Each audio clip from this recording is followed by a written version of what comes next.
Time to talk some shit. This is my septic tank and my wastewater system. I've got a Wisconsin mound, or a seepage mound, whatever you want to call it, and tanks behind me here. So I can only speak from my experience and the process that I had to go through on my block. I don't know, there's probably many ways to do this, but with clay-based soil like mine, I had to have the Wisconsin mound installed because the ground just holds too much water in the clay. And that came from the geotech results. So not all wastewater systems have to have one of these mounds.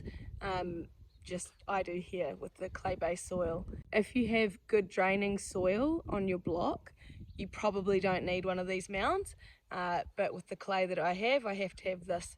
And I believe how it works is if there's any overflow from these tanks, then it goes up into these pipes and it filters out through two pipes near the top of the mound and goes through the fine gravel and then the coarse gravel, and that's the filtration system.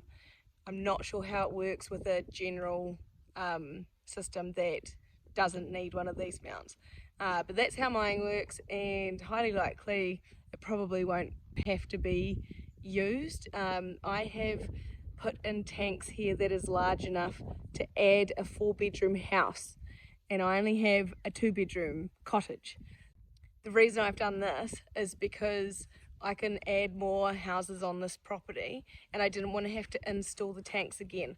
So at the moment, the chances of this mound actually being used until there's another house here is really unlikely. Here's a simple wastewater checklist that I've created. If you want it, it's in the links below. You can download it as a PDF.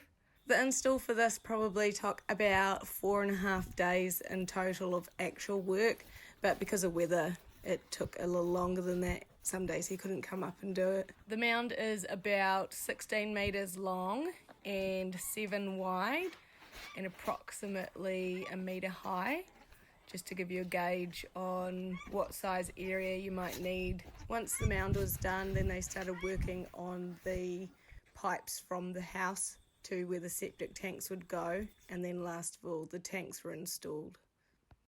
The mound gets covered with topsoil. I had an area on the property that I could let the contractor just scrape away, and you can plant in the top of the mounds.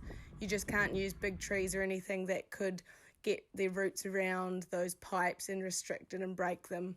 Maybe just small things like flaxes and little shrubs and grasses, things like that. Okay, that's the end of my shit talk. Hope you enjoyed it. Catch you next time. Bye!